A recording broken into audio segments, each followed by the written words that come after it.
এমন তিনটি রোগ আছে যেই তিনটি রোগ আল্লাহ পাক বিশেষ করে জান্নাতি মানুষদেরকে দেয়। হাদিসে এসেছে এই তিনটি রোগ যার বেশি বেশি হবে সে জান্নাতি। সুবহানাল্লাহ। আপনি যদি দেখেন এই তিনটা রোগ বেশি বেশি আপনার হচ্ছে, সব সময় তিনটা রোগ লেগেই থাকে, তাহলে বুঝবেন আল্লাহ তাআলা এই রোগের উসিলায় আপনাকে জান্নাত দিবে। এই রোগ মানুষের গুনাহের কাফারা। আল্লাহ পাক রব্বুল আলামিন বলেন, وَلَنَبْلُوَنَّكُمْ بِشَيْءٍ مِّنَ الْخَوْفِ وَالْجُوعِ وَنَقْصٍ مِّنَ الْأَمْوَالِ وَالْأَنفُسِ وَالثَّمَرَاتِ وَبَشِّرِ الصَّابِرِينَ। আমি অবশ্যই তোমাদেরকে কিছুটা ভয়, ক্ষুধা, অভাব, অনটন, দারিদ্রতা, ফসলাদি বিনষ্টের মাধ্যমে, জানমালের ক্ষতির মাধ্যমে পরীক্ষা করব। যারা ধৈর্য ধারণ করবে তাদের জন্য সুসংবাদ রয়েছে। বিশ্বনবী মুহাম্মদ সাল্লাল্লাহু আলাইহি ওয়াসাল্লাম বলেন, যদি কোনো ব্যক্তি অসুস্থ হয় আর ধৈর্য ধারণ করে, আল্লাহর উপরে ভরসা করে একটা রাত অতিক্রম করে, আল্লাহর হাবিব বলেন আল্লাহ তাআলা ওই ব্যক্তির গুনাহগুলোকে মাফ করে দেয়। রাসূল বলেন, যদি কোনো ব্যক্তির রোগ হয় আর ধৈর্য ধারণ করে, আল্লাহর উপর ভরসা করে একটি রাত অতিবাহিত করে, আল্লাহ পাক রব্বুল আলামিন তার গুনাহগুলোকে মুছে দেয়, নিষ্পাপ বানিয়ে দেয়। মুসা নবী আল্লাহকে বলে, আল্লাহ যদি আমি আল্লাহ হইতাম, আপনি নবী হইতেন, আমার কাছে কি চাইতেন? আল্লাহ বলে, মুসা এটা কখনোই সম্ভব নয়, তুমিও আল্লাহ হবে না, আমিও নবী হব না। মুসা নবী তো নাসর বান্দা বারবার বলে। এবার আল্লাহ পাক বলে, মুসা তুমি কি বুঝাতে চাচ্ছ আমি বুঝেছি, নিয়ামতের মধ্যে সবচেয়ে শ্রেষ্ঠ নিয়ামত হলো সুস্থতা। এই সুস্থতা থেকে বড় নিয়ামত আর কিছুই নেই। আপনি অসুস্থ হলে গোটা দুনিয়াটা আপনার কাছে বিষাক্ত মনে হবে, আর আপনি সুস্থ হলে আপনার অন্তরে শান্তি থাকলে কুরে গড়ে থেকেও গোটা দুনিয়াটা আপনার কাছে সুখময় মনে হবে। এই জন্য বলছিলাম, তিনটা রোগ যদি হয় তাহলে বুঝবেন আপনি জান্নাতি। আল্লাহ তাআলা আপনার গুনাহ মাফ করবেন, আল্লাহ তাআলা আপনাকে জান্নাত দিবেন। এর মধ্যে একটা হলো সর্দি জ্বর। এই সর্দি জ্বর যার হয়, বর্তমান বিজ্ঞান বলে সর্দি জ্বরের মাধ্যমে শরীর থেকে বিষাক্ত জিনিস আল্লাহ পাক বের করে দেয়। যার সব সময় সর্দি লেগেই থাকে, এই সর্দি ঠান্ডা লেগেই থাকে, সে কোনোদিন পাগল হবে না।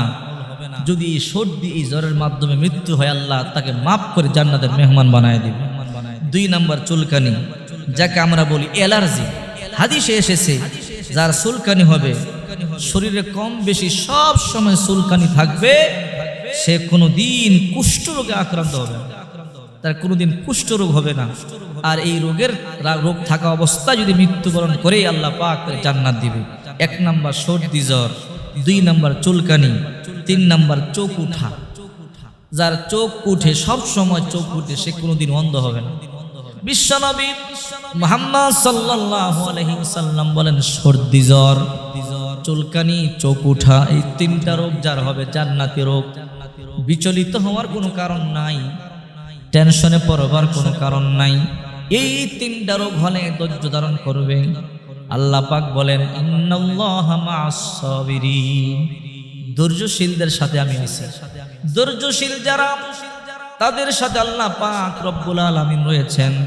বিশ্বনবী মুহাম্মদুর রাসূলুল্লাহ সাল্লাল্লাহু আলাইহি ওয়াসাল্লাম বলেন, এই 3টা রোগ যার হবে আর ধৈর্য ধারণ করবে, আর যদি এই অবস্থা মৃত্যু হয়, আল্লাহ তাআলা তাকে বেগুনা মাসুম হিসাবে জান্নাত দিয়ে দিবে।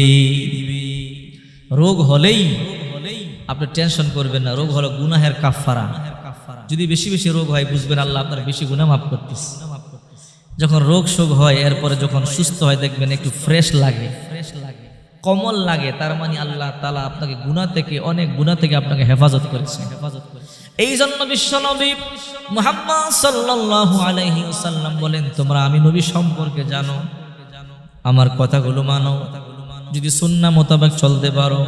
বিশ্বনবী মুহাম্মদ সাল্লাল্লাহু আলাইহি ওয়াসাল্লাম বলেন, আল্লাহর হুকুম মোতাবেক যদি চলতে পারো, আমার সুন্নাহ মোতাবেক যদি চলতে পারো, তোমাদের ব্যক্তি জীবন, পারিবারিক জীবন, সামাজিক জীবন, রাষ্ট্রীয় জীবন আল্লাহ তাআলা সুখে শান্তিতে পরিপূর্ণ করে দিবে। দেখেন না, আইয়ুব আলাইহিস সালাম আল্লাহ রোগ দিয়েছেন, কিরা পোকা, 1 দিন নয় 2 দিন নয়, 18 বছর পর্যন্ত কিরা পোকায় কেটেছিল। 18 বছর। আইয়ুব নবী এক সেকেন্ডের জন্য আল্লাহকে বলে নাই, ধৈর্য ধারণ করেছে। আইয়ুব পয়গম্বর বলে, আল্লাহ তুমি আমাকে বানাইছো, তুমি আমাকে অসুস্থতা দিয়েছো গো আল্লাহ, যদি এই আমার এই অবস্থায় মরণ হয়, আল্লাহ তোমার কসম করে বলি, তোমার দিন থেকে তোমার স্মরণ থেকে চুল পরিমাণ নড়ে দাঁড়াবো না। 18 বছর আল্লাহ পরীক্ষা করলেন। 18 বছর পরে আল্লাহ তাআলা পরীক্ষা পাশ করলেন। আল্লাহ তাআলা পরীক্ষায় পাশ করার পরে 18 বছর পরে যখন আইয়ুব আলাইহিস সালাম পরীক্ষায় পাশ করলেন, আল্লাহ পাক রব্বুল আলামিন তাকে এমন নিয়ামত দিয়েছেন। আইয়ুব আলাইহিস সালাম ছিল বৃদ্ধ, তাকে যুবক বানায় দিয়েছে, তার বিবিকে যুবতী বানায় দিয়েছে। আল্লাহ তাআলা আগের সব সম্পদ, নিয়ামত, সন্তান সব ফিরায় দিয়েছে। এই জন্য সর্বক্ষমতার মালিক আল্লাহ, আল্লাহর উপরে ভরসা করবেন। এই 3টা রোগ হলে টেনশন করবেন না, ধৈর্য ধারণ করবেন। আল্লাহ তাআলা 3টা রোগের মাধ্যমে আপনার ইজ্জত বাড়াবে, সম্মান বাড়াবে, মুসিবত থেকে বাঁচাবে।